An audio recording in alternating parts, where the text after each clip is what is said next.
Selamat malam, salam kasih dalam Tuhan Yesus Kristus. Kita siap masuk dalam ibadah raya Minggu malam, Sabat yang kudus, Worship Night. Selamat datang dan selamat bergabung bagi Bapak Ibu yang baru pertama hadir, baik di media Zoom maupun Bapak Ibu yang tergabung lewat live streaming channel YouTube Menara Doa Segala Bangsa. Baik, Bapak Ibu, kesempatan diberikan kepada Bapak Ibu yang mendapat pernyataan Tuhan atau pesan Tuhan saat pujian dan penyembahan, atau ada Bapak Ibu yang mau menyaksikan tentang kebesaran kasih Tuhan yang akan menjadi berkat bagi kita semua, kesempatan saya berikan. Shalom Bapak Ibu yang terkasih. Nama saya Aris ya, tahu semua kan Ibu. Halo Ibu Aris. Halo. Begini Ibu, seperti halnya yang kami ketahui semua, sedap angkatan pertama yang diajarkan oleh Ibu dosen kami, Ibu Riri, Yohana Riri, ada 3 hal yang saya garis bawain, yaitu masalah calling, masalah kuasa, otoritas dan kuasa. Yang ketiganya ialah ini peperangan rohani. Karena hal itu tidak saya dapatkan di sana, di tempat wadah kami, tapi saya dapatkan di sekolah doa apostolik profetik yang ada di Menara Doa Segala Bangsa. Satu hal yang saya pegang dan saya saya terekam gitu dalam pikiran saya, itu Ibu Riri selalu bilang bahwa kita ini ada yang jaga, malaikat itu ada yang jaga kami gitu. Ada malaikat Tuhan yang jaga kita gitu, dan malaikat itu tidak bergerak apabila tidak kita perintahkan. Gitu. Kalau Ibu Riri selalu bilang bahwa bagaimana Ibu Riri memindahkan hujan gitu. Saya cuma bilang, apakah aku bisa ya Tuhan? Saat Bu Ridi memerintahkan malaikat untuk bisa cari parkir supaya bisa cepat keluar dari mall, saya cuma bisa bilang, Tuhan apakah aku bisa? Ternyata saya bisa Bapak Ibu yang terkasih. Beberapa hari yang lalu, beberapa minggu yang lalu, saya habis doa malam itu dengan Ibu Eka yang jam 1 sampai jam 2 saya live. Itu hanya kami berdoa itu saya sama Ibu Eka. Jam 2 itu saya live, saya terus karena ada roh itu saya masih terasa banget gitu ya, urapan itu saya lanjutkan sampai jam 3 Bapak Ibu yang terkasih. Jam 3 tangan saya ini gatal gitu, jadi cincin itu saya lepas, saya bungkus tisu, saya taruh gitu. Udah saya tidur. Paginya Bapak Ibu yang terkasih, biasanya kalau habis doa itu kan banyak tisu gitu. Pagi itu begitu saya habis misbah, pagi saya keluar, saya ambilin tisu semua itu yang di meja itu, saya ambil semua, saya masukin kantong plastik, saya taruh di tempat sampah. Hari pertama Bapak Ibu. Pas jam 10 saya kan nungguin anak sekolah online ya, jam 10 itu waktunya dia makan gitu, istirahat. Tiba-tiba saya ingat, loh cincin kemana gitu. Saya cari Bu, itu kamar itu saya obrak-abrik tidak ada. Hari pertama itu tidak ketemu. Tapi saya selalu bilang, Tuhan jangan hilang dong Tuhan gitu. Cincin ini udah saya jaga bertahun-tahun gitu. Jangan sampai hilang dong Tuhan gitu. Pas hari kedua Bapak Ibu yang terkasih, di depan rumah saya itu ada pohon mangga tuh besar 2. Itu kalau pagi itu daunnya tuh banyak yang jatuh gitu, daun keringnya itu. Pagi itu kalau saya sapu gitu, kalau diangkat gitu, sore itu banyak lagi gitu. Hari kedua ya Bu, begitu saya sapu pagi, tidak ada apa-apa, masih belum ada apa, cuma ada sampah daun kering. Pas gitu jam 2 itu tiba-tiba, saya itu paling suka dengan kata tiba-tiba, karena Bapak Rohani saya selalu bilang tiba-tiba gitu. Saya ingat Bu Riri, Bapak Ibu yang terkasih. Saya ingat Bu Riri, bagaimana Ibu Riri memerintahkan malaikat gitu.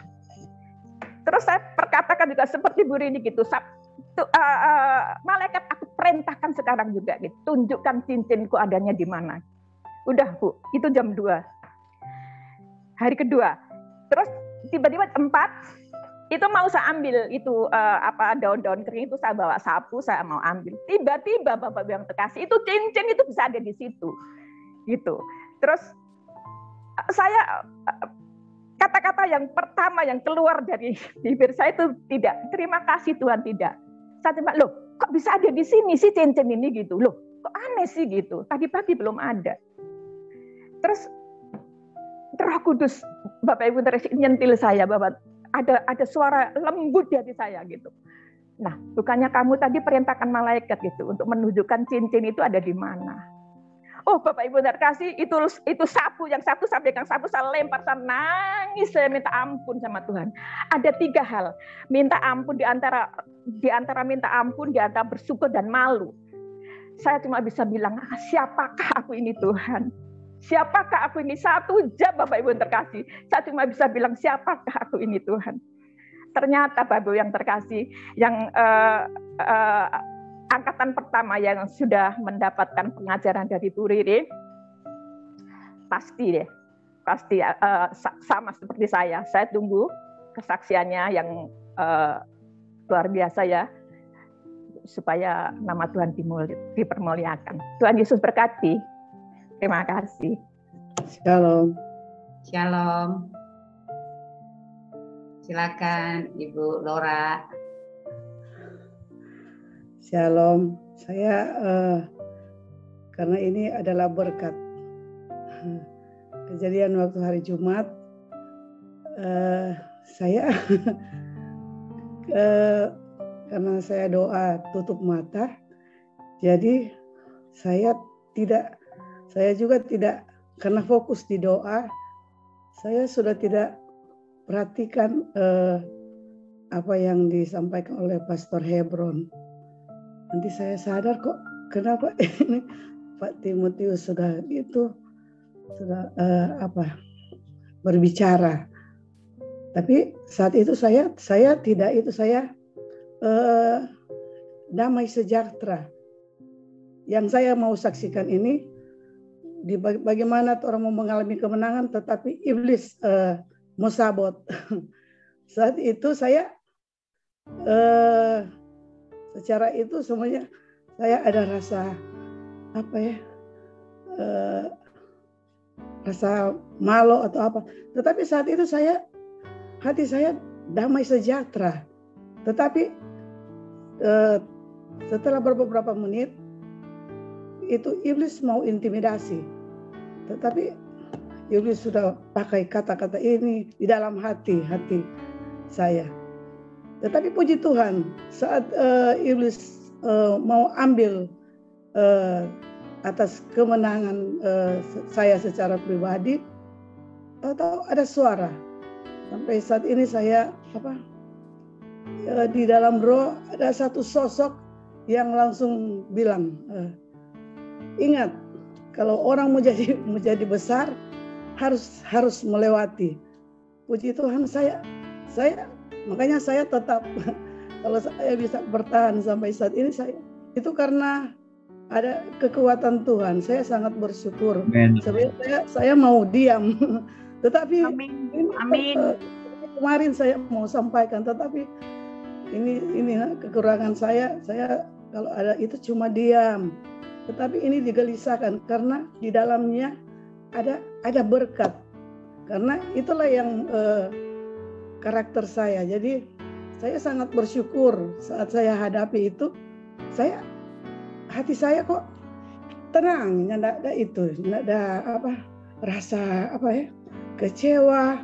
Cuma selang beberapa menit tahu-tahu iblis semua intimidasi. Tetapi puji Tuhan, saya sangat bersyukur.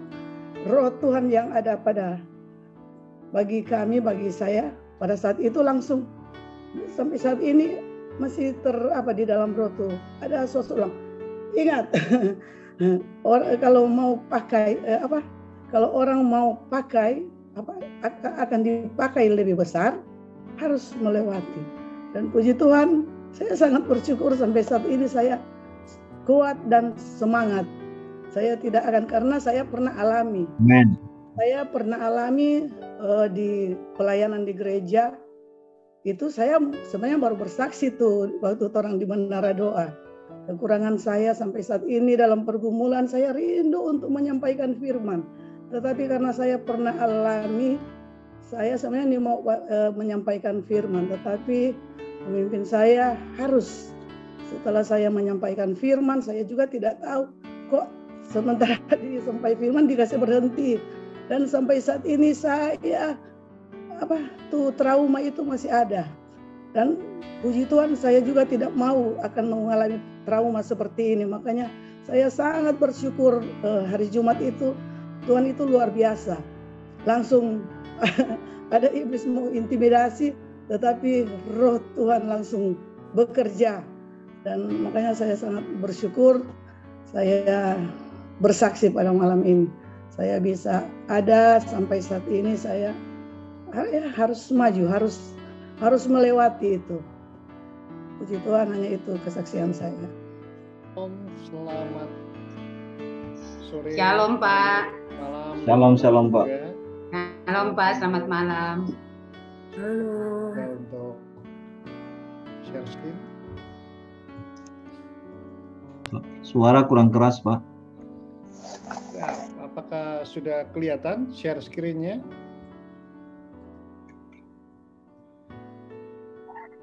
Belum keluar. Keluar ya.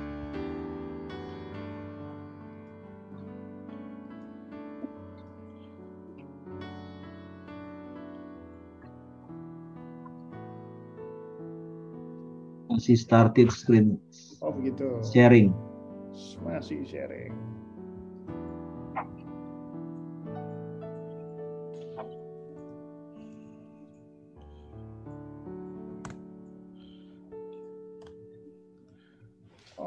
Oke.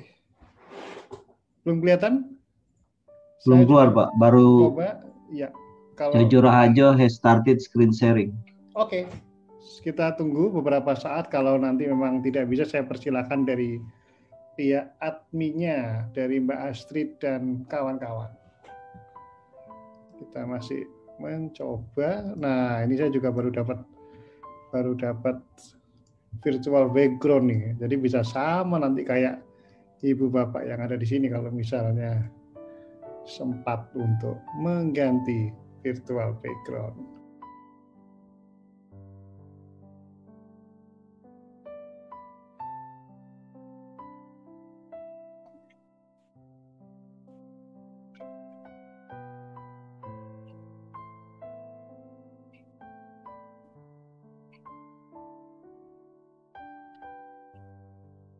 Masih nggak keluar, Pak. Kayaknya error itu.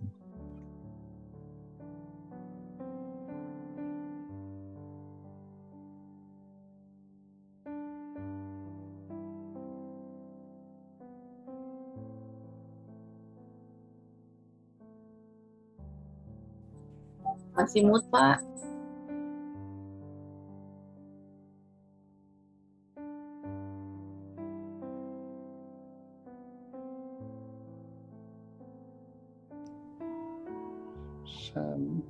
Oke. Jadi lewat Bu Astrid juga, Bu Astrid ya, silakan kalau mau. Nah, ini virtual background-nya sudah sama. Oke, udah keluar nih. Ya, dari panitia ya. Oke, silakan saja kalau mau diganti halamannya. Terima kasih sekali lagi undangannya. Kemarin Pak Benyamin memberikan waktu antara 45 sampai 60 menit. Saya sih berharap tidak terlalu lama. Yang penting kita bisa banyak berdoa, kita bisa saling sharing bagaimana situasi terkini, dan kemudian secara konkret kita bisa berhubungan jangka panjang. Mungkin hari ini saya tampil sebagai memberi sharing begitu ya. Saya tidak terlalu kalau disebut sebagai khotbah begitu, kita sharing saja pelayanan firman Tuhan dan update kondisi terkini untuk yang didoakan. Kemudian di kesempatan yang lain saya juga bisa jadi peserta dan kita saling berbagi berkat. Terima kasih. Ini secara singkat CV saya. Saya dari Surabaya, saya pindah ke Jakarta tahun 2005. Saya banyak berkecimpung di dunia jurnalistik. Panggilan saya di bidang media. kelahiran tahun 1977. Saya pindah ke Jakarta sebagai wartawan Tempo Surabaya yang pindah ke Tempo Jakarta, kemudian pindah ke Radio Australia. Ketika di Surabaya saya sempat di Radio Sonora FM Jakarta, tapi di Surabaya. Kemudian saya pindah ke Kompas TV ketika televisi itu masih setup, belum mulai siaran. Kemudian pindah ke CNN Indonesia TV, dua-duanya sebagai koordinator peliputan yang mengendalikan peliputan di dua TV berita itu, Kompas TV dan CNN TV. 2016 sampai 2019 saya pindah ke kantor staf presiden di bawah kepemimpinan Pak Teten Mas Duki waktu itu dan juga Pak Muldoko. Saya banyak bergerak di media sosial, pernah sharing juga di Bukit Doa di Depok, kemudian banyak sekali saat itu pengalaman karena menjelang pemilu 2019 seolah-olah bangsa kita terbelah, begitu banyak hoax dan segala macam. Saya bersyukur bisa mendapatkan pengalaman sebagai tim komunikasi di Istana waktu itu di kantor staf presiden sampai kepemimpinan Pak Jokowi JK berakhir 2019. Kemudian saya selesai waktu itu KSP-nya selesai periode 1.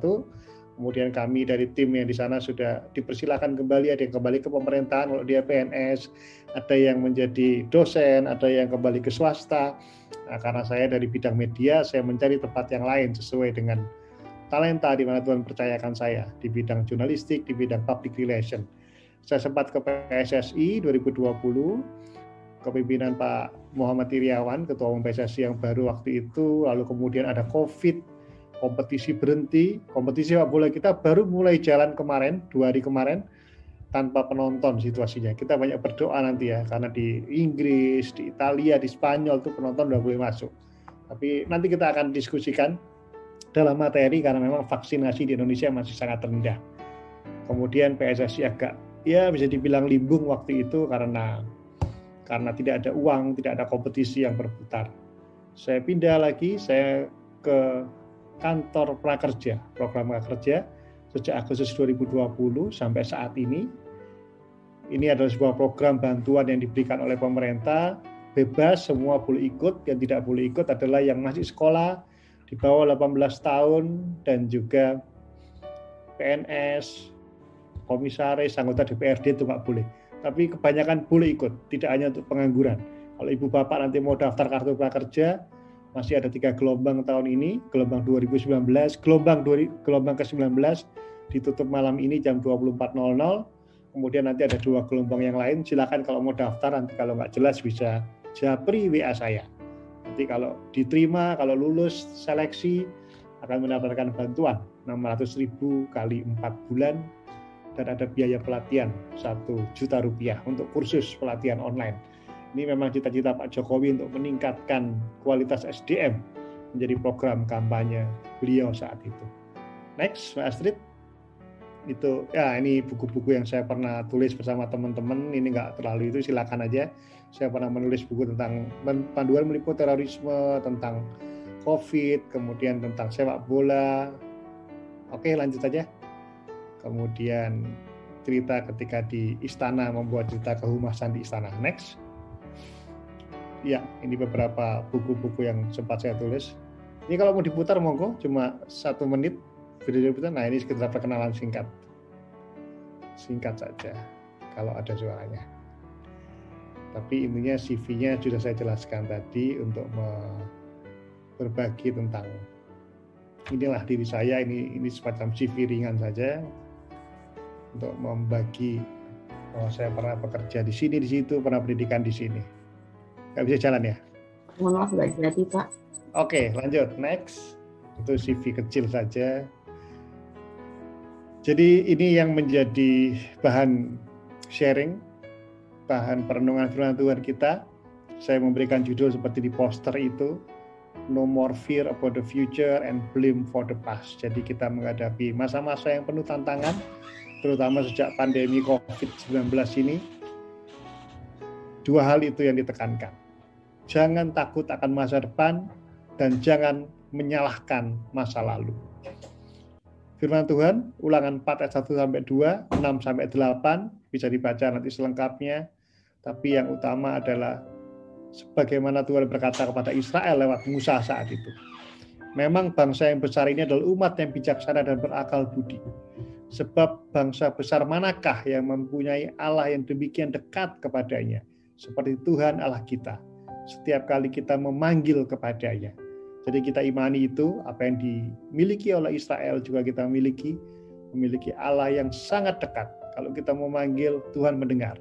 Tadi cerita Mbak Aris yang kehilangan cincin tadi, begitu meminta, Tuhan mendengar, malaikat Tuhan bekerja. Itu sangat personal. Begitu banyak cerita-cerita kita yang sangat personal tentang kedekatan Tuhan dengan kita, terutama dalam kondisi susah ya. Tema 76 tahun Indonesia Merdeka kali ini adalah Indonesia Tangguh, Indonesia Tumbuh. Indonesia Tangguh itu artinya tangguh terhadap bencana. Kata tangguh adalah kata yang biasa digunakan oleh BNPB, Badan Nasional Penanggulangan Bencana, termasuk untuk menyapa para netizen. Mereka kalau di Twitter, di Facebook itu memakai istilah sobat tangguh. Nah, jadi karena itulah berbeda dengan tahun-tahun yang lalu, kali ini kita memakai tagline 76 tahun Indonesia Merdeka, Indonesia Tangguh, Indonesia Tumbuh. Kalau yang dulu kan sejak Pak Jokowi pakai kata kerja.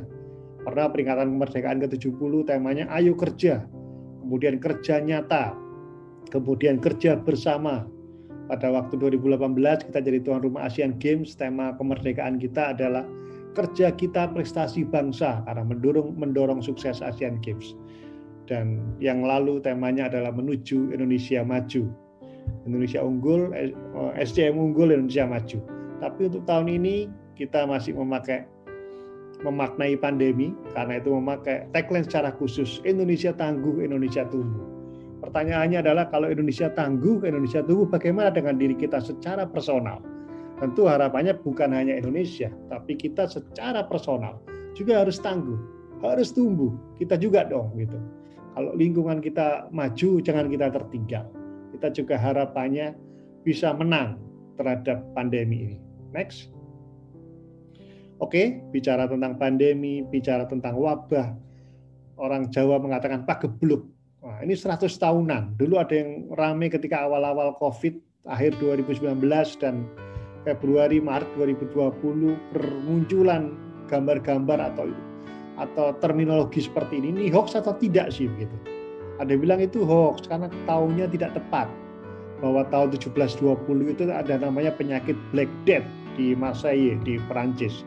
Itu sebuah wabah yang kemudian meluas ke dunia. 1820 ada kolera outbreak, wabah kolera. Kemudian 1920 ada flu Spanyol yang ratusan ribu jutaan orang meninggal di dunia. Dan 2020 kemudian ada pandemi. Kok tahunnya sama 2020 ini hoax apa enggak? Ada yang mengatakan itu hoax karena tahunnya yang benar 1917, 18-nya enggak pas-pas banget gitu. Oke, terlepas bahwa memang itu waktunya enggak pas-pas banget ya. Jadi ini bukan persoalan hoax atau tidak, tapi memang wabah itu ada dan terjadi. Hampir 100 tahun sekali lah, kalau mungkin nggak bisa dibilang tahunnya pas-pas di tahun yang 20 banget lah, karena kita juga bukan orang yang percaya kepada mitos kan. Kita tidak percaya, kalau tahun ini berarti pasti akan sial, kita tidak percaya itu. Cuman memang seperti ada siklus di dunia ini, yang membuat kita untuk retreat sejenak. Ternyata alam ini membuat kita harus diam, karena ada wabah yang sangat besar, meskipun kecanggihan teknologi juga sudah berkembang. Lanjut. Bagaimana untuk saat ini? Bagaimana efeknya ke Indonesia? Sebelumnya tadi, Mbak Astrid, yang awal tadi, bagaimana efeknya pandemi ini? Ini adalah data terbaru sore ini. Saya cut off sore tadi, sekitar jam 4 sore itu keluar dari BNPB. Hari ini kita bersyukur ya, korban meninggal yang masih banyak, tetapi angkanya 551 korban meninggal akibat COVID di Indonesia. Sejak Maret 2020, total meninggal 131.923. Tetapi dalam 24 jam terakhir ini, se-Indonesia meninggal akibat COVID 551. Masih banyak. Tapi harap diingat bahwa sekitar tanggal 15 Juli, 17 Juli, pertengahan Juli itu, satu hari 2.000 orang meninggal se-Indonesia dalam 24 jam. Kemudian angka konfirmasi yang kiri bawah ini, hari ini atau 24 jam terakhir se-Indonesia 7.427 yang dikonfirmasi sebagai penderita COVID dalam 24 jam terakhir. 1 bulan yang lalu itu luar biasa, memang bulan Juli. Saya juga menjalani isolasi selama 12 hari karena COVID meskipun tidak terlalu bergejala karena sudah vaksin ya. Pertengahan Juli lalu setiap hari pernah menembus rekor 50.000, 51.000, 54.000 penambahan angka COVID. Kita bersyukur. Masih banyak sih ya, 7.400, tapi jauh lebih berkurang kalau dibandingkan pertengahan Juli. Masalahnya bagaimana? Sebelah kanan ini adalah vaksinasi. Ini adalah bagaimana negara kita dibandingkan dengan negara yang lain. Indonesia total 22%. Baik yang sebelah kiri yang agak gelap ini adalah vaksinasi pertama, kemudian vaksinasi yang sudah komplit. Ada orang yang baru 1 kali vaksinasi, ada yang sudah komplit. Kalau di total, baik yang 1 maupun 2 kali, Indonesia ini 22%. Dibandingkan Emirat Arab jauh, sudah 80% lebih, Singapura 70% lebih, Israel 68%. Walaupun memang penduduk kita jauh lebih banyak daripada beberapa negara itu ya. Tetapi karena kekebalan komunal itu belum terbentuk, maka ya seperti ini kejadiannya. Kita masih harus banyak bekerja di rumah, sekolah di rumah, ada sepak bola belum boleh ada penonton, itu lebih karena belum ada kekebalan komunal yang terbentuk. Kita masih harus terus berdoa agar persentase vaksinasi yang pernah ditargetkan Pak Jokowi 1 hari 1 juta, Agustus 1 hari 2 juta. Kalau Pak Jokowi memberikan standar memang sangat tinggi. Nah, tetapi itu belum tercapai. Next. Ya. Indonesia sekarang lebih kurang ada di nomor 13 lah. Kalau dibandingkan Amerika, tadi disebutkan doa, tadi India, bagaimana kondisinya, ini adalah total kasusnya, kemudian total kematiannya. Indonesia lebih kurang nomor 13. Tapi tetap saja ini paling parah kalau di antara negara-negara Asia Tenggara. Kalau di Asia ada Iran di atasnya, ada Turki juga begitu ya. Turki itu separuh Asia, separuh Eropa begitu. India tetap yang paling tinggi di antara negara-negara Asia. Tapi kita sudah mulai mengalami penurunan. Meskipun kalau dibilang kapan berakhir, orang tidak bisa mengatakan secara pasti. Bisa jadi kita akan bersahabat terus dengan COVID sampai nanti ada obat yang pas. Sekarang yang paling digenjot adalah vaksinasinya. Next. Bapak Ibu, jadi kita harus terus berdoa karena kalau kita menyatakan bagaimana kondisi pandemi terhadap negara kita ada 2 ya. Yang satu medis, yang satu ekonomi. Secara medis kita sudah lihat tadi, hari ini 24 jam terakhir 7.000 orang yang terdampak COVID dan yang meninggal nggak nyampe 1.000. Itu sudah lumayan turun dibandingkan pertengahan Juli yang lalu secara medis. Secara ekonomi kita harus terus berdoa bahwa 2021 lebih baik. 2020 kita kalau dalam ekonomi itu ada namanya kuartal ya. Kuartal itu adalah 3 bulanan. Jadi 1 tahun dibagi 4 dibuat lingkaran begitu, masing-masing kuartal itu 3 bulan. Kita lihat 2020 Q1 Januari, Februari, Maret tumbuh 2,97%. Belum ada COVID ya, belum ada pengaruh. Targetnya kan setiap tahun kita 5, sekian persen sampai 6%.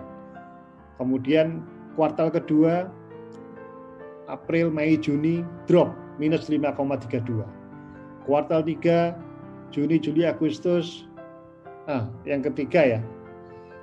Juli, Agustus, September ya.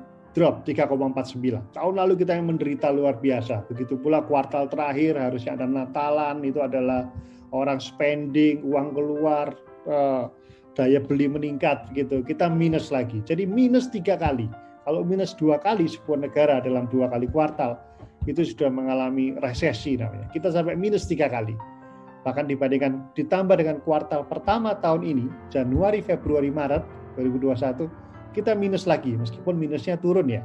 Dari 5,32, 3,49, 2,19, kemudian 0,74. Nah ini 4 kali kita minus. Ada orang bercanda, apa sih bedanya resesi sama depresi? Resesi itu artinya kalau orang lain sudah mulai parah keadaannya. Tetangga sebelah kehilangan pekerjaan, itu udah nggak bisa makan. Tapi depresi itu kalau kita sendiri yang kehilangan pekerjaan. Ya sebenarnya itu 2 istilah ekonomi saja ya, resesi sama depresi itu. Jadi keadaan yang akibat minus-minus itulah. Yang mengejutkan, kuartal 2 kita pada tahun ini 7,07%. Kita naik sekali. Ini terus terang saya juga akan bertanya-tanya. Tapi kalau kita bicara secara positif, ya karena memang kondisinya agak loss, agak dilonggarkan. Kuartal 2 2021 itu artinya April, Mei, Juni, 3 bulan yang kedua. Naik kita. Karena waktu itu orang sudah nggak sabar. Termasuk Lebaran ya, resminya tetap nggak boleh mudik. Tapi orang mudik, wah namanya PPKM sudah longgar begitu. Jadi naik kita, pertama kali kita tumbuh setelah awal 2020. Tapi efeknya seperti yang tadi kita lihat, bulan Juli menjadi sangat parah, menjadi sangat kewalahan. Kita ingatlah, ngeri kalau kita ingat bulan Juli itu ya, tenda-tenda di rumah sakit, oksigen begitu langka, dan sampai sehari bisa menembus 50.000 orang COVID baru dan 2.000 orang meninggal se-Indonesia. Tapi ekonomi positif karena sempat di-loss, sempat dibuka. Kita masih menunggu bagaimana kuartal 3, Juli, Agustus, September, dan Oktober, November, Desember tahun ini. Tapi yang bisa dipastikan ya kalau kuartal 3 pasti akan turun. Tidak mungkin 7,07. Kalaupun positif pasti sangat kecil atau jangan-jangan minus lagi. Karena mulai 3 Juli ada yang namanya serial PPKM itu ya. Namanya PPKM darurat, kemudian diganti PPKM level 4, level 3. Itu pasti akan turun. Secara umum 2020 kalau dijumlah semuanya kita minus 2,07% dari target 5%. Nah, bagaimana tahun 2021? Masih kita doakan. Lanjut, Bu Astri. Yang pasti inilah yang kita lihat sekarang. Kalau kita bicara ekonomi, saya sih rumah saya di Tangerang. Mungkin seminggu saya 2 kali, 3 kali ke Jakarta, ke kantor atau ketemu orang begitu, naik motor, naik Transjakarta, naik mobil kadang-kadang. Kalau pulang malam selalu lihat, aduh sedih sekali ya. Ada orang, semakin banyak orang memakai badut-badut di pinggir jalan. Kita nggak mau berasumsi bahwa mereka itu sindikasi, mereka itu dimobilisasi. Yang pasti mereka nggak ada kerjaan. Kalaupun mereka dimobilisasi, mereka tentu maunya kerja yang lain dong gitu. Banyak kan semuanya itu dimobilisasi. Orang jual sandal dari Tasikmalaya, orang jual apa itu juga di-drop, diturunkan di lampu merah, untuk menjelajah kampung-kampung dari mobil. Tapi itu jualan ya. Tapi yang mengemis ini kan semakin banyak. Kita mau mengatakan mereka menghibur juga agak susah juga. Mereka intinya adalah terpotong dari pekerjaannya dan kemudian memakai badut-badut itu berat sekali itu kalau dipakai di kepalanya. Saya pulang malam gitu sering ketemu mereka datang sendirian gitu ya, kita cerita ya, bukan untuk pamrih, bukan untuk kalau orang sebelah ngomongnya riak gitu, enggak ya. Kadang berhenti di dompet ada 5.000, berhenti kasih begitu ya. Tapi memang kondisi ini semakin banyak pengamen-pengamen dengan topi, dengan badut-badut yang sangat besar, kepala yang gede itu kalau dibuka itu sangat panas, sangat pengap gitu. Semakin banyak di Jakarta dan di kota-kota besar lain. Lanjut. Atau juga sebagai manusia silver. Wah, ini dulu saya pikir hanya ada di Jakarta, tapi di berbagai daerah, di Tangerang, di kota-kota lain juga makin banyak.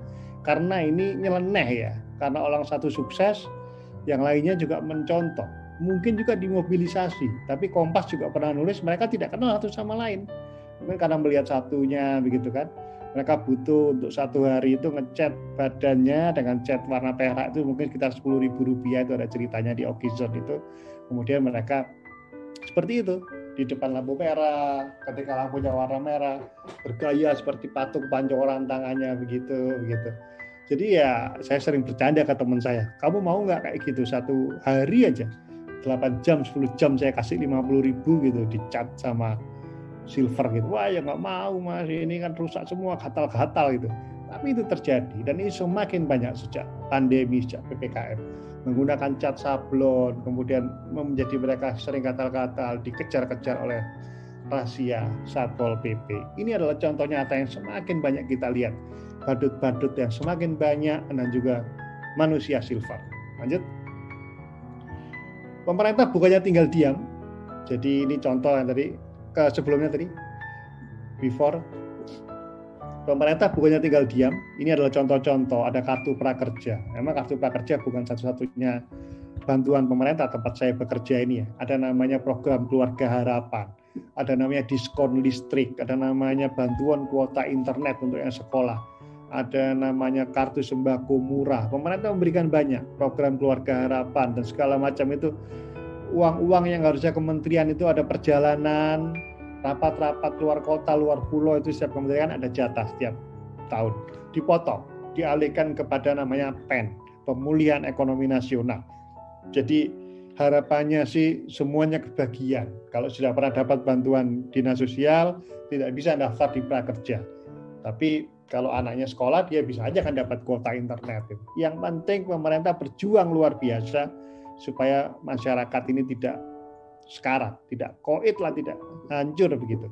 Kalau kita kembali ke dulu, kenapa kok nggak lockdown gitu ya? Negara manapun yang lockdown akhirnya juga tetap aja kena gitu. Sementara kalau kita lockdown, bisa jadi awal-awal tahun lalu kerusuhan sosial, penjarahan sosial karena ketimpangan itu lebih besar. Jadi keputusan saya tidak lockdown, meskipun waktu itu ada pembatasan untuk Gojek dan segala macam dalam pengangkut orang gitu, tapi ada bantuan yang diberikan. Lanjut. Ya, bantuan sudah diberikan, pemerintah berusaha agar masyarakat tidak jatuh, masih bisa memiliki daya beli di tengah COVID itu. Tapi kita tahu kondisi di rumah juga tidak baik-baik saja. Angka perceraian meningkat di masa pandemi. Kita tentu ada data di sini dan kita harus banyak berdoa. Tadi saya mendengarkan doa syafaat, pemulihan hubungan antara orang tua, anak, suami, istri begitu. KDRT itu sebagian banyak terjadi. Belajar di rumah, orang tua sama papa mama tidak kerja, tapi anaknya juga di rumah, itu menimbulkan kekerasan juga kadang-kadang. Tetapi kalau kita lepas tatap muka sekarang belum siap. Anak-anak kecil sekolah happy seneng ketemu begitu, kamu kok maskernya bagus, maskernya gambarnya si ini, gambarnya kuda poni, gambarnya Elsa, itu nuker begitu. Akhirnya jatuh kan lebih miris itu kalau anak-anak TK, anak SD itu kan menukar masker. COVID ini kan yang kuat sebenarnya nggak apa-apa ya. Kalau anak-anak SD kan memang belum boleh divaksin ya. Tapi yang orang-orang lain yang punya komorbid, yang lagi jelek kondisi tubuhnya, dia akan terserang imunitasnya. Dia bukan penyakit khusus ya, tapi dia menggerogoti imunitas kita, kemudian pernafasan kita terserang seperti itu. Jadi sementara memang belum ada untuk sekolah tatap muka. Meskipun berkali-kali Pak Nadiem pun akan mengatakan demikian. Harus segera, kalau enggak ini akan makin banyak yang mengalami kekerasan dalam rumah tangga. Tapi kita masih menunggu. Dan dengan segala hal yang terjadi, kita masih harus berpikir kalau ini kondisi sekarang masih lebih baik daripada tiba-tiba kemudian kita lepas, kita setuju sekolah, tapi terjadi hal-hal yang kayak tadi itu. Gitu. Wah, tukar menukar masker, wah ini cium-ciuman, begini ya. Meskipun harapannya memang itu sudah semakin dekat. Sekolah dengan 25%, sekolah yang Senin masuk, Selasa libur, Rabu masuk, gantian dengan yang lain itu sudah akan terjadi, harus terjadi memang. Tetapi dalam 2 tahun ini, 17 bulan ini, kondisi itu sudah kita rasakan. Angka perceraian meningkat, kemudian KDRT di rumah itu juga semakin tinggi. Lanjut, itu yang kita doakan. No more fear for the future and blame for the past. Kita masih berdoa itu, kita nggak usah ikut-ikut yang lain lah. Yang lain mungkin suka kepanjangan PPKM, wah itu dipelesetin, wah pergi pagi tapi kurang makan, wah apa saja mereka ya. Mereka pelan-pelan kita miskin, wah apalah pusing kurang money, ada yang bilang begitu ya. Ya inilah kondisi yang harus kita lakukan. Pemerintah tidak tinggal diam, pemerintah memberikan berbagai macam bantuan. Nah, ngerem ini dilakukan supaya nggak terulang seperti ketika dibuka waktu Lebaran dan bisa 2.000 orang meninggal dalam setiap hari. Sekarang udah mulai ada dampaknya kan. Sejak 3 Juli sekarang sudah hari ke-53 mungkin untuk PPKM ini. Sudah mulai ada dampaknya, pengurangan Wisma Atlet yang dulu 7.000 dalam satu puncak. Sekarang nggak nyampe 2.000 orang yang ada di Wisma Atlet Kemayoran. Sudah mulai terjadi. Jadi menurut saya memang dalam kondisi seperti ini karakter kita diuji dalam 2 hal Ibu Bapak. Karakter orang itu diuji ketika kesusahan. Yang kedua dalam gelimang harta. Ada yang bilang sih yang paling susah yang ketika kita kaya. Ketika kita sukses, ketika kita duitnya udah nggak ada serinya. Disitulah karakter kita diuji. Kita memanusiakan pembantu tidak, apa kita suka marah-marah, bentak-bentak tidak. Itu ketika dalam gelimang harta. Tetapi dalam kondisi susah seperti 17 bulan terakhir ini, karakter kita pun juga diuji juga tidak kalah juga kan. Seperti data-data tadi kan, berapa rumah tangga harus berpisah, kemudian berpisah karena bercerai bukan karena meninggal gitu. Kemudian juga karena kasus-kasus yang lain. Dalam kondisi seperti inilah ekonomi itu mungkin bisa dianggap sebagai masalah gitu ya. Tapi kan ekonomi juga bukan segala-galanya ya. Artinya dalam kondisi di Jakarta, di Tangerang, di Depok kayak begini kan, orang gaji 5 juta mungkin bisa dibilang bisa hidup, bisa juga merasa kurang. Orang gaji 10 juta, 15 juta bisa dikatakan cukup, bisa tidak kurang. Sementara teman-teman kita yang tadi itu jadi badut, jadi manusia silver dan segala macam, mungkin pendapatan 100.000, 50.000 setiap hari bagi mereka juga cukup gitu ya. Jadi sebenarnya dalam kondisi inilah kita diuji. Filipi 4 ayat 19 mengatakan Allah akan memenuhi kita dengan segala kekayaan dan kelimpahannya dalam Yesus Kristus. Tapi ya kita juga harus paham bahwa doa Bapa kami mengajarkan kita untuk Tuhan berilah kami makanan yang secukupnya, tidak berlebih. Kalau berlebih ya syukurlah kalau kita bisa berbagi dengan yang lain. Menurut saya itu yang bisa saya bagikan, bahwa karakter kita diuji dalam 2 hal. Saya biasa memulai pagi, selain membaca firman Tuhan, ada renungan harian begitu, dengan doa Bapa kami. Matius 6. Kalau malam menutup dengan Mazmur 91. Kita dalam kondisi seperti ini bersyukur dalam perlindungan Tuhan. Kalau Mazmur 91. Survive, bertahan, bersyukur dan percaya. Itu saja dulu. Sambil berharap nanti ekonomi akan kembali baik. Gitu. 2021, 2022 dan seterusnya. Ekonomi akan kembali meroket. Tapi kembali kayak tadi. Indonesia tangguh, Indonesia tumbuh. Kalau Indonesianya meroket, kita ikut meroket apa tidak? Atau jangan-jangan kita tertinggal aja, mau negaranya maju, ada negara seperti Amerika, Inggris, segala macam, negaranya maju, yang miskin juga aja banyak yang tertinggal. Nah itu kita tentu tidak mau ketika ekonomi membaik, kita menjadi yang tertinggal. Lanjut. Jadi tadi itu kita diuji ketika kondisi susah. Sekarang bagaimana kita menyiapkan diri nanti. Bagaimana pelan-pelan ketika negara sudah mulai baik, bumi sudah mulai membaik, setelah 17 bulan ini kita tidak menjadi yang kalah. Kita tidak menjadi yang korban dari COVID. Korban dalam arti Tuhan masih mengizinkan kita hidup. Kita berdoa buat teman-teman kita, para pendoa, keluarga yang mendahului kita. Tuhan memberkati sampai nanti ketemu lagi dalam kemuliaan Tuhan. Tetapi dalam kondisi seperti ini, yang kita lakukan adalah Tuhan mengizinkan kita hidup. Bagaimana caranya supaya kita bisa berkembang, kita bisa bersyukur, dan kita bisa berbagi. Jadi ada istilah Pareto. Pareto adalah sebuah prinsip dari ekonomi ya, tapi dipakai dalam berbagai bidang kehidupan. Prinsip Pareto principle, itu dikenal sebagai aturan 80-20, 80-20. Dia menyatakan bahwa untuk banyak kejadian, sekitar 80% itu lebih penting efeknya daripada 20% penyebabnya. Ini banyak hal. Jadi kalau kita kerja itu, kalau bisa sih kerja kita itu 20% aja. Tapi gaji kita 80% gitu. Ya, jadi kan ini artinya kan kerja yang smart gitu ya. Kerja yang cerdas begitu. Jangan kerjanya habis-habisan, dapatnya cuma dikit. Nah, itu misalnya ya. Ini contoh. Tapi prinsip 80-20 ini juga bisa nanti diterapkan yang lain. Yang jelas ada banyak hal terjadi dalam hidup kita karena 80-20 ini. Apa yang kita respon dari suatu kejadian itu kadang lebih penting daripada kejadian sendiri. Seperti apa? Lanjut. Sederhana sajalah contohnya. Misalnya ada sebuah masalah. Kemudian bagaimana kita merespon atas sebuah masalah itu. Seringkali apa yang terjadi dalam hidup kita tergantung dari bagaimana sikap kita ketika merespon kejadian itu. Ada gelas yang pecah, biar gitu nggak sengaja kesenggol gitu ya. Ya masalahnya cuma itu sebenarnya, 20% aja masalahnya. Tetapi ketika kita menyikapinya berlebih, akhirnya terjadilah itu pertengkaran di rumah tangga, ngomong ini, ngomong cerai, ngomong kekerasan. Wah, kamu sih naruhnya begini, begitu, tadi nggak lihat-lihat. Akhirnya bertengkar, beradu mulut. Hanya karena masalah satu gelas yang pecah, maka 80% masalah itu menjadi jauh lebih besar. Gitu. Ada banyak hal yang lain contohnya. Ada orang kena PHK, kemudian dia sudah harusnya PHK selesai. Kita berpikir, merenung, tapi kemudian ada stres. Dia menutup diri, ya amit-amit lah ya, gantung diri atau bunuh diri segala macam. atau menutup peluang lain.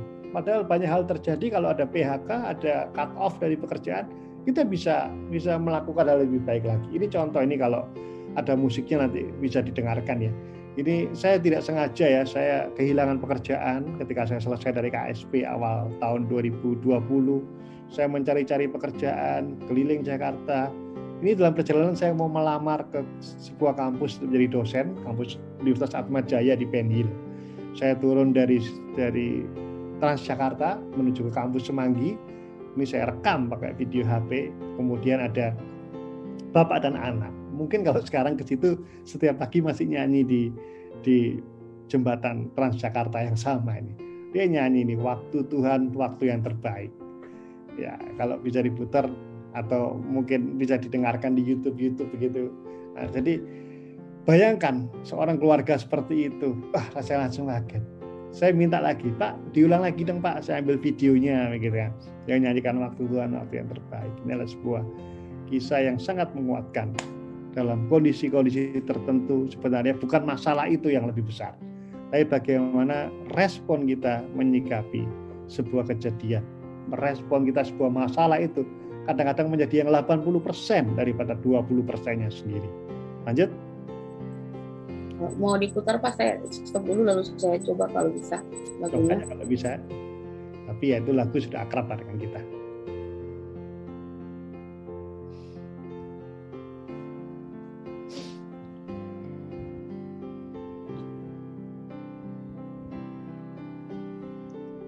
Itu saya rekam sendiri dari kamera saya, tapi sudah saya masukkan ke YouTube saya dan segala macam. Kayaknya nggak bisa Pak. Oh ya sudah, nanti bisa dilihat lah. Nanti bisa dibagi PowerPoint-nya kepada siapa saja atau bisa japri. Cuma ada beberapa masalah huruf ya yang ketutup karena masalah konversi. Bu. Next. Nah, jadi sekali lagi teman-teman, ibu bapak saudara, mungkin kita ada masalah, tetapi di balik masalah itu selalu ada hal yang lain. Jadi tetap saja yang lebih penting adalah di antara 20%, jangan sampai 80% yang membuat kita lebih buruk gitu ya. Jadi masalah boleh ada, tapi kita merenung, kita minta hikmat Tuhan. Jika kita cool, tenang, pikiran positif, hal yang negatif bisa menjadi lompatan besar. Kita ingat 1998 ya, krisis moneter waktu itu, krisis ekonomi Asia dan dunia waktu itu. Orang-orang yang kerja di bank melepaskan baju kerja di bank, melepaskan dasinya karena udah di PHK ya. Akhirnya mereka bikin kafe-kafe tenda di Semanggi seperti ini. Saya di Surabaya waktu itu, banyak kafe-kafe muncul di daerah HR Muhammad, Maijen Sungkono, itu orang-orang kantoran semua di PHK. Di balik krisis ada peluang. Begitu pula sekarang, di balik COVID ada digitalisasi. Tidak pernah ada seperti ini kita tahu sebelumnya. Rapat, orang kalau datang rapat ngos-ngosan, merasa telat karena dia tidak on time begitu. Nah sekarang dengan Zoom, dengan Google Meet, dengan cara-cara seperti ini, kalau masih telat ya masih keterlaluan. Tapi kan kemudahan teknologi pun hadir. Kalau kita di Jakarta Raya ya, Tangerang, Depok itu sekitarnya, harusnya soal internet itu tidak terlalu jadi masalah. Kadang memang up and down ya. Tapi masih jauh lebih baik daripada kawasan-kawasan lain di Indonesia. Di balik COVID ada digitalisasi, ada banyak startup baru. Bapak Ibu mau pesan sayur, sekarang ada namanya Titipku dan segala macam. Ada banyak sekali aplikasi-aplikasi yang sangat membantu dan semuanya lahir di balik kesedihan, selalu ada peluang. Lanjut. Jadi intinya itu, jika kita cool, pikiran positif, hal yang negatif itu bisa menjadi lompatan-lompatan yang besar dalam hidup kita. Tetap judulnya No More Fear About the Future. Jangan takut akan masa depan. Jangan menyalahkan masa yang lalu. Kok dulu begini ya, kok dulu nggak lockdown ya, kok dulu saya keluar kerja begini, kok dulu saya menikah dengan ini. Jangan menyalahkan masa lalu. Masa depan, kalau menurut Yeremia 30, sesungguhnya waktunya akan datang. Bahwa aku akan memulihkan umatku. Menurut Mazmur 126, Tuhan akan memulihkan keadaan Sion. Keadaan kita seperti orang-orang yang bermimpi. Orang yang awal dengan menangis akan pulang dengan sorak-sorai. Pak Jokowi pun berani sekali, 16 Agustus ya, dengan pakai baju badui begitu ya. Beliau mengatakan pertumbuhan ekonomi 2022 Jadi kalau pidato APBN itu selalu bicara tentang prospek setahun ke depan. Kira-kira nilai tukar dolar berapa, kemudian lifting minyak bumi berapa, begitu, pertumbuhan ekonomi berapa, itu yang paling penting. Pak Jokowi masih optimis, 2022 ditargetkan 5,0 sampai 5,5%. Paling enggak kita inginnya sih batas atas 5,5%. Tapi tetap harus waspada karena perkembangan COVID masih sangat dinamis. Tahun lalu ingat -2 kita. Bagaimana tahun ini kita tunggu totalnya sampai Desember nanti diumumkan di awal tahun depan. Tapi tahun depan Pak Jokowi optimis dengan vaksin semua sudah lebih. Kalau kita tadi lihat jadwal vaksin kan Indonesia ada nomor bawah karena cuma 22%. Kalau bisa melebihi 50%, mall boleh buka, kegiatan ekonomi, sekolah, kegiatan olahraga, segala macam bisa mendongkrak daya beli dan juga perputaran ekonomi. Sangat optimistis kita bisa lebih dari 5%. Dalam kondisi normal, setiap pertambahan pertumbuhan ekonomi 1% itu sama dengan membuka lapangan pekerjaan sekitar 200.000 lapangan kerja baru. Harapannya demikian, Ibu Bapak. Jadi kita selalu berpikir positif, kita berpikir Indonesia jauh lebih baik daripada banyak negara yang lain. Walaupun memang tadi ada beberapa parameter ya, kita masih harus lebih kencang lagi untuk masalah vaksinasi dan lain-lain. Tetapi pemimpin kita sudah punya optimisme. Next, ada 2 slide terakhir lagi.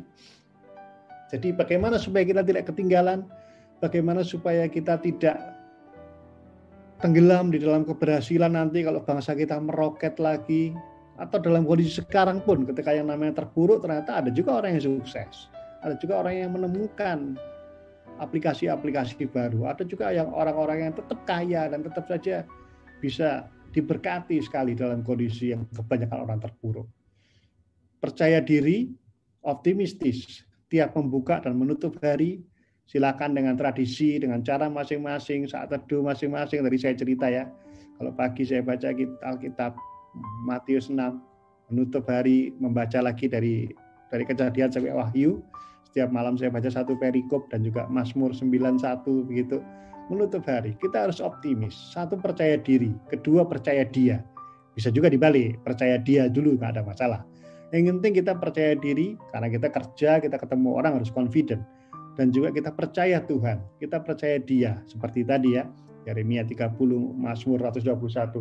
Bahwa rencana Tuhan itu indah Ibu Bapak. Percaya bahwa semuanya akan cerah. Kemudian kita nggak hanya ngomong doang dong. Kita nggak hanya percaya diri, saya ini kalau saya selalu optimis, saya percaya Tuhan. Kita harus berusaha mengembangkan keterampilan. Tidak ada istilah untuk usia. Wah, saya udah 50 dan 60 begitu. Apapun dikembangkan keterampilan.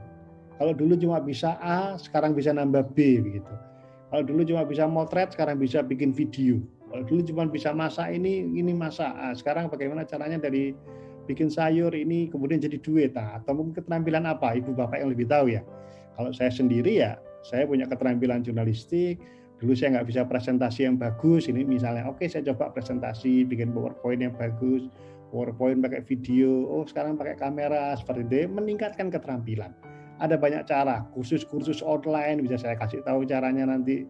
Selain kartu prakerja, kita juga bisa beli kursus sendiri. Di YouTube pun banyak yang gratis. Yang penting jangan menyerah untuk meningkatkan diri. Kembangkan keterampilan. Kemudian komunikasi, relasi yang baik. Kita dikenal, kita dapat kerja, kita dapat akses karena kita memiliki hubungan yang baik, lobby yang baik.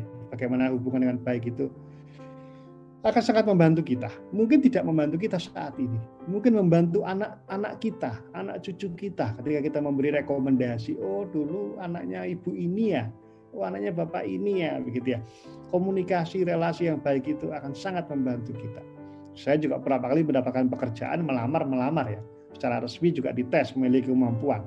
Tapi karena memiliki relasi yang baik, komunikasi yang baik, maka akan menjadi lebih mudah untuk diterima. Berikutnya, be generous ya. Kita memang punya uang, punya keinginan sesuatu, punya untuk ditabung.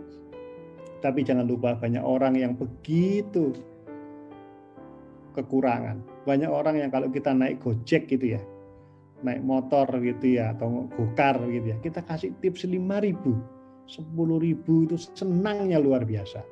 Dalam kondisi begini kita beli GoFood. Dulu ada istilah kampanye GoFood lebihkan 1 gitu. Jadi kalau kita saya pesan ke McDonald 2 gitu, ada kampanye. Sekarang kita pesennya jangan 2, pesennya 3.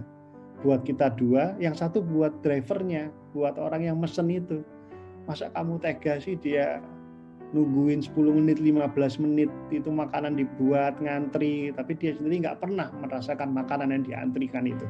Jadi kalau kita pesan pizza, pesan martabak oren, pesan GoFood yang lain, coba tambahkan 1. Dulu pernah ada kampanye begitu. 1-nya kasih ke Gojeknya. Wah, Anda berpikir kok enak gitu. Ya nggak harus seperti juga, itu silakan aja kalau dana lebih ya.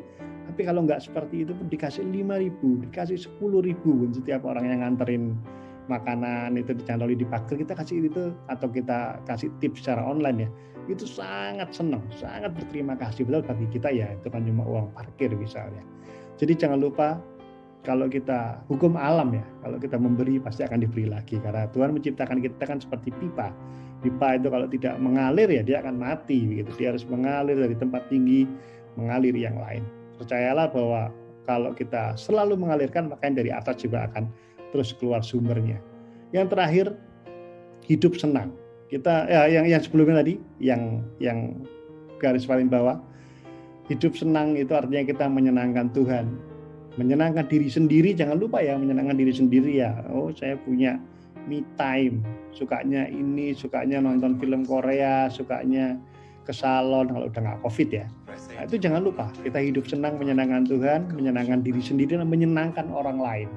Hidup sekali juga seperti itu. Asal jangan berlebihan, menyenangkan orang lain, nanti lupa anak, istri, uangnya untuk itu. Enggak. Ini sebelah kanan adalah contoh kegiatan saya 2 malam yang lalu. Kami mengundang 7 alumni prakerja dari Bandung, dari Tasikmalaya, dari Jakarta, dari Tangerang. Saya ikut ada acara kita menginap di sebuah hotel di Sabang, Jakarta Pusat. Habis acara saya tanya, udah pernah naik MRT belum? Oh belum Pak, yang Bandung, yang Tasikmalaya. Tapi yang Jakarta, Tangerang pun belum pernah naik MRT. Wah, akhirnya saya ajak naik MRT. Ayo kita naik yuk.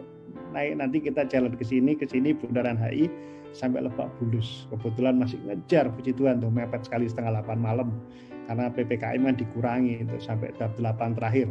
Hari Jumat kemarin kami akhirnya berlima. Wah, senang sekali anak-anak itu. Naik MRT, saya bilang ayo bikin nge-vlog dong gitu. Jadi hidup kita tuh senang, menyenangkan Tuhan tentu saja. Menyenangkanmu ada lagunya kan, menyenangkan diri sendiri jangan lupa, dan juga senangkan orang lain. Apa yang bisa kita lakukan, tidak harus kita menghabiskan uang, tapi mengajak mereka jalan, bershare, mendengarkan, itu kan juga bagian dari menyenangkan gitu.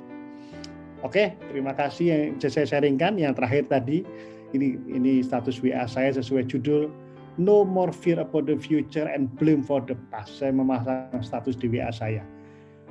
Penyesalan masa lalu dan ketakutan akan masa depan adalah pencuri kebahagiaan hari ini. Kita harus bahagia hari ini. Tidak usah menyesal akan masa lalu. Blame for the past. Tidak usah takut akan masa depan. Karena Tuhan sudah punya janji kan di slide-slide yang tadi. Tuhan akan memulihkan kita, memulihkan negeri kita. Persoalannya ya kalau kita mau jadi pemenang, masa depan kita cerah, kita tidak bisa hanya berdoa. Kita tidak hanya bisa percaya diri. Kita harus mengembangkan keterampilan. Kita harus mengembangkan komunikasi, kita harus punya relasi yang kuat dalam hal positif ya, bukan KKN yang negatif, tapi ya kita punya lobby-lobby, kita punya akses-akses, dan itu mungkin berguna buat kita. Mungkin juga bergunanya nanti buat anak cucu kita. Jadi sharing saya itu, Ibu Bapak, no more fear about the future and blame for the past. Kita masih bertarung dalam kondisi ini meskipun sudah mulai membaik. Kita percayalah tidak adalah gelombang ketiga, virus Lambda atau apa, meskipun tadi kita berdoa serius buat India, tapi kita percaya bahwa semuanya akan lebih baik setelah kita melalui 2008 juga pernah krisis, 98 juga pernah krisis, tapi setelah itu tumbuh hal-hal yang tidak kita perkirakan. Bahwa sekarang ada Gojek, sekarang ada Tokopedia, sekarang ada rapat-rapat online, itu tidak pernah kita pikirkan ketika krisis terjadi 2008. Krisis akibat subprime mortgage, yaitu perumahan di Amerika yang sangat menggelembung. Begitu pula 98. Udah kayaknya habis saja Indonesia ini. Ada krisis ekonomi, ada penjarahan, ada tembak-tembakan di mana aja. Tapi setelah itu kita bisa meroket luar biasa. Jauh melebihi kisah suksesnya Pak Harto tahun 80-an segala macam. Kita percaya pun kita mungkin sekarang bisa turun sebentar, tapi setelah itu ibarat grafis kita bounce back. Kan dulu kan para ekonomi selalu bertanya, ini setelah COVID kira-kira akan membentuk huruf U. U itu turun, kemudian mendatar, baru naik lagi. Atau huruf V, kurva V, turunnya tajam, naiknya tajam juga. Atau jangan-jangan kita seperti huruf W, W, turun, kemudian naiknya sedikit, turun lagi. Tapi semoga bisa naik lagi. Kita masih belum tahu seperti apa skemanya kita nanti. Seperti huruf U, turun, atau huruf W, atau huruf V, turunnya tajam, naiknya tajam. Atau seperti L, amit-amit ya, turun lalu mendatar terus nggak naik-naik begitu. Jadi kita harapkan setelah ini memang kita bisa meroket. Tapi kalau meroket bangsa kita, bagaimana persoalan diri kita? Apakah kita nggak boleh ikut maju begitu? Tipsnya sudah saya bagikan tadi. Semuanya nanti bisa dibagi PowerPoint-nya atau bisa sharing secara pribadi. Kita harus meningkatkan keterampilan diri, soft skill juga harus punya, hard skill juga harus punya. Hard skill itu adalah kemampuan kita. Kemampuannya memasak, kemampuannya accounting, kemampuannya menulis itu hard skill, dan lain-lain. Tapi jangan lupa soft skill. Soft skill adalah kemampuan komunikasi, kemampuan bertemu orang, kemampuan untuk negosiasi, kemampuan untuk berpikir kritis, itu soft skill. Kita harus punya semuanya, karena kalau tidak, lewat kita oleh Vietnam, Kamboja, dan lain-lain. Kalau Singapura, Malaysia yang harus diakui sudah di atas kita, karena setiap hari mereka bicara bahasa Inggris. Itu sementara sharing saya mengucap syukur bisa ada di tempat ini. Kalau mungkin tanya jawab mau sekarang juga boleh, nanti via WA saya sangat senang bisa ada di sini, nomor WA saya ada di situ tadi. Silakan, dan kita semua punya iman bahwa kalau negeri ini akan pulih pasca Covid, kita tidak left behind. Keluarga kita tidak ketinggalan, bahkan ikut menjadi pemenang bersama-sama dengan pulihnya negeri ini. Amin.